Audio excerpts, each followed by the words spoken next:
some strawberry jam. So these strawberries have already been washed and then cored, or whatever you want to call them, with the leaves cut off of them.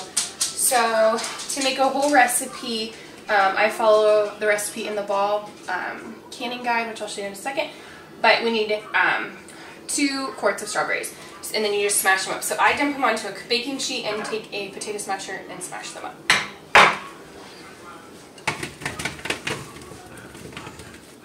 And just kind of do 1 layer at a time.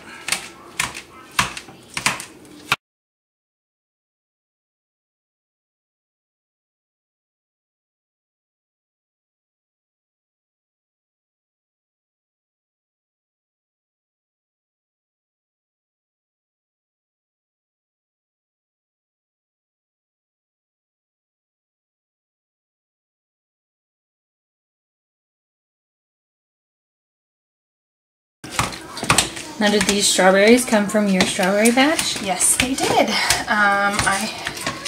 We have had a great harvest this year, and I wasn't even here for most of it, but they did come from ours. But there are also local you pick farms within like 45 minutes to an hour. There's local stands that sell them, the farmers market. But I would say the June bearing strawberry season will probably be coming to an end by the middle of the month. Berries will start getting smaller and not as prolific. So once you get them all smashed up, you will put them into a pot.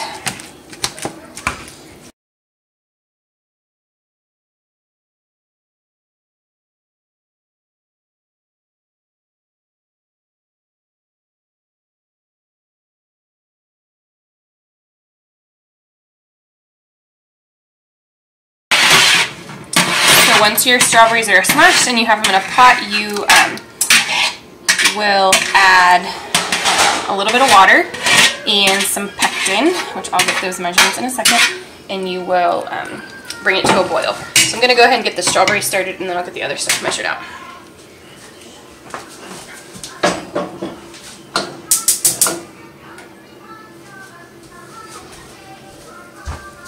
This is the Ball Blue Book Guide to Preserving. I have this one, and then I have a lot bigger one that I'm sure we'll have out later in the season. And it's recipes and instructions on how to water bath can, how to pressure can, and dehydrate different foods.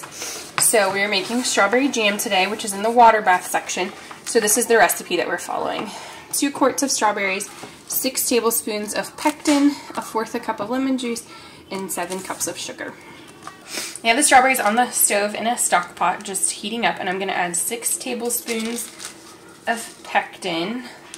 There are recipes out there that don't have pectin in them, but they require very precise cooking, getting it to a gelling temperature, and I'm not very good at that, so I think this is 5.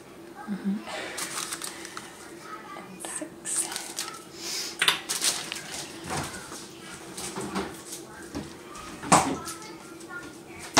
And then we're going to add 1/4 cup of lemon juice. When you are canning, you want to actually use like store-purchased lemon juice because the acidity in it is kind of predetermined, where if you were to make your own lemon juice from fresh lemons, you don't really know the acid levels, and that can make your recipes kind of alter a little bit. So it's best just to use store-purchased lemon juice, and the same goes for lime juice if a recipe ever calls for that. So then you're just going to mix this all up. Make sure you don't have any clumps of pectin. And then you're just going to let it come to a boil. Kind of have it on a medium heat here as well too. So if you are planning on canning to preserve any of your vegetable harvest or fruit harvest this summer, you might want to start collecting items now. So last year there was a shortage of canning supplies because everyone was trying to preserve their own food, and then a lot of the canning equipment companies were having difficulty producing enough with the reduced staff. I have seen more stuff becoming available in different stores. but the shelves are still a little bare. So you might want to start cleaning that now so you can start stocking up on stuff. So some of the basic things that you're going to need is some type of water bath canner. Water bath canning is for your high acid foods. So fruits, so applesauce, pears, peaches, jams, pickles, and tomatoes. Those kinds of things can be done in a water bath canner. You can buy an actual water bath canner, or if you are on a budget, you can just find a really big stock pot. But you will want something to put in the bottom of it so your jars aren't sitting right on the bottom. So you can either buy just racks like these that fit into your stock pot, or I've heard of people putting a towel in the bottom, or if you have extra rings, you can line the bottom with that. You just don't want the jar sitting directly on the bottom. But if you were to buy a water bath canner, it will come with a rack. That is pretty handy because you can set your jars in there and then lower them in. I think this water bath canner, I think the price tag on it was $65. I have another one that's like the enamel pot, and I know it was cheaper, but I do like this one because it has the clear lid so I can kind of see. If you're going to pressure can anything, which would be your low acid food, so green beans, potatoes, carrots, corn, peas, any meat, and if you ever wanted to make broth, you need a pressure canner.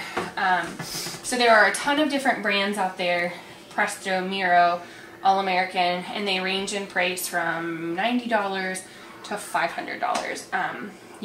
The sizes vary, and so that's just going to be research on your own. There's different ones with digital gauges, there's different ones with the old school pressure gauge. So this one is actually my mom's, and she got it as a wedding gift, so it is old, but it works very well. If you happen to find a used one, you can take it to extension offices and get the pressure gauge checked on it, and then you'll also probably want to replace the seal, which you can go to the manufacturer's website and look up replacement seals. You do not want to buy a pressure cooker. That is different than a pressure canner. So some other things that you will need are different size jars. This is a half pint jar. So this size is good for like mustards, relish, jam, that kind of stuff. If you have used jars, you want to make sure that your jars are made for canning. So many years ago, our grandparents would use like old glass mayonnaise jars as canning jars, or reuse glass spaghetti jars. And they're not really used to be reheated multiple times, and they can crack or explode in your processing. So, you know, the Ball or Care, any jar that's designed to be preserved in is what you want. You want to check the top to make sure that it doesn't have any cracks or chips in it, and then check the sides as well to make sure they don't have any cracks. If you do have one that has cracks, you can use it for other things to store dry goods, and you just don't want to use it in your pressure canner or your water bath canner because that increases your risk of it breaking or not sealing. You will also need lids. Lids are the hot item that are hard to come by right now because you can reuse your jars over and over. You are not supposed to reuse your lids or your seals. So these can be a little tricky to find. I kind of just walk the aisles of Rural King, Walmart, those sections, your smaller grocery stores, hardwares, and pick up a box whenever I find them. But you just want to make sure that it's a good seal on the inside. And then you will need rings. These can also be reused until they're really rusty, so you can get many years of use out of them, but this is the regular size. There's also wide mouth as well. You'll want some type of funnel to funnel your food into your mason jar. I bought a kit a couple years ago that was on the clearance rack at Kohl's that came with a bunch of canning stuff, so this has measurements on it, but you can use any type of funnel. You'll want something to lift your jars out of the hot water with, so there's all kinds of different tongs, jar lifters. This is just the one that I have. Some other things that will be nice to have on hand is a large stock pot to cook your items in, and like a big ladle so that you can ladle stuff in. You will also need some type of knife or something to get the air bubbles out of your jar before you seal it.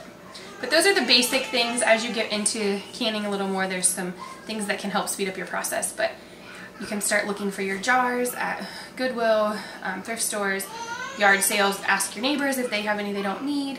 You can also buy them brand new if that's your choice too. And then your water bath canner and pressure canner. Okay, so our strawberries are coming to a boil, and then I have put some water into my water bath canner, and I've just turned the heat on like a low to medium low so the water can start heating up. That is going to save you some time once your jars are in there. Also during this process, you want to make sure that your jars are clean and sterilized and heat those up as well. So I'm going to start a pot or the sink full of hot water to heat the jars up too. So our strawberries and pectin mixture has came to a boil, so I'm going to start adding the sugar. So this recipe calls for 7 cups of sugar. I know there are other recipes out there.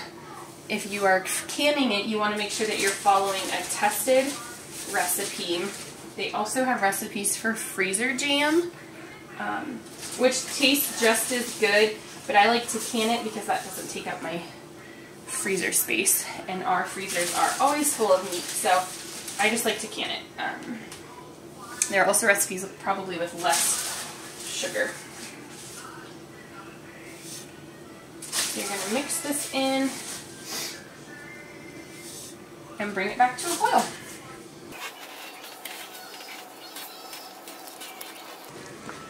And then once it comes back to a boil, I believe you let it hard at a rapid boil for a minute, and then you will shut it off and start filling your jars. Yep. So the jam mixture has came to a rapid boil, so we're going to let it boil for 1 minute. I'm going to set a timer, and then I like to take my pot over on the counter, and then we'll start transferring it to the jars. You want to follow your recipe for how much head space you leave in your jars, which is the gap between the top and the rim. So for jam, it's 1/4 inch. And so we'll use the ladle and the funnel, and we'll get to that part in just a second. So I just ladle. I'm just doing, these are called 1/4 pints. I'm going to make these for gifts, so they're kind of small, so it's not going to take up a lot. But just fill it, and then on the side of mine, it has the measurements. But there are different measuring tools out there that you can get. So you fill it, move to your next one. And I do it on a towel too because I always make a mess.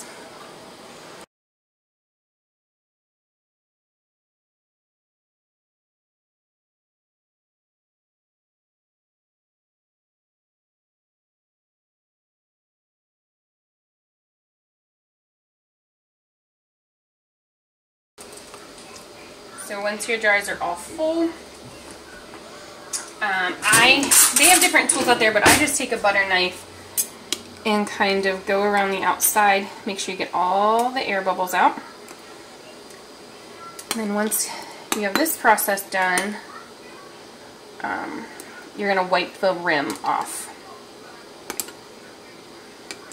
to make sure it's nice and clean, and then you will put your lids and rings on.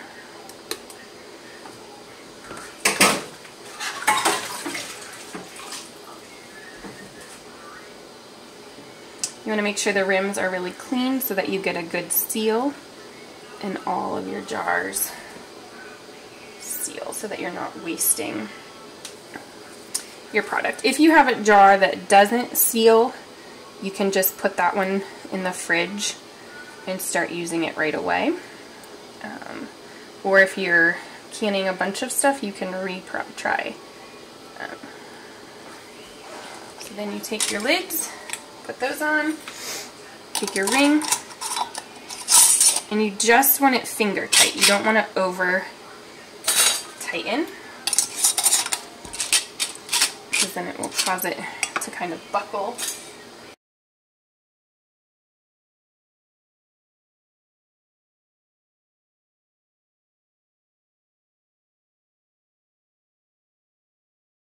Your canner. I use the jar lifter still for this because your water is going to be pretty hot in there.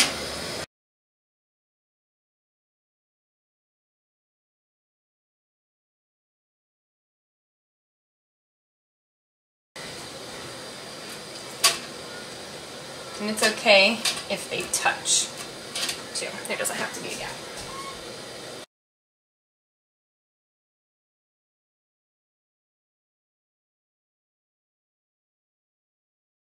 Alright, so we're one short.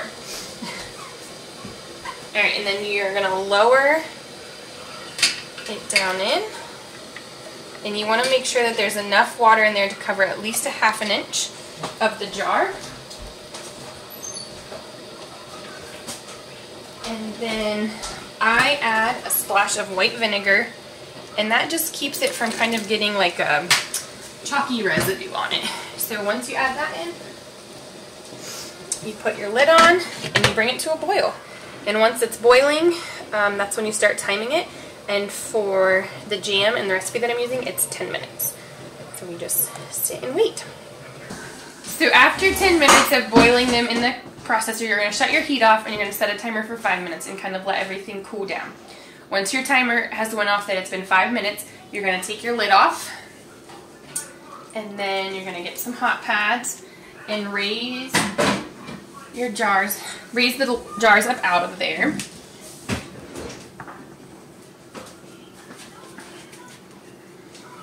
And then take your jars out so they can start to cool. And this is where you're also going to listen for your jars to pop or seal. I set mine on a towel again because they are very hot.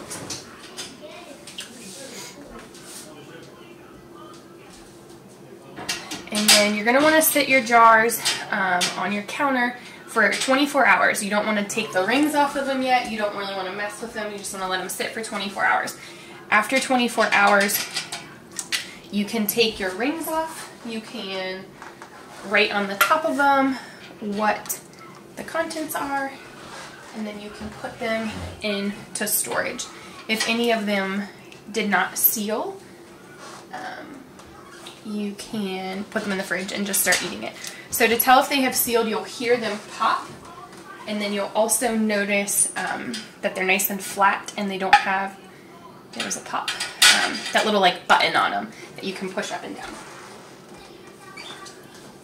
So I'll see if we can zoom in here a second on one to show you the difference. So this one's concave, it has not sealed yet. This one is kind of flat. It has sealed. So that's just kind of how you can check, but it can take anywhere up to half an hour, hour afterwards for them to seal.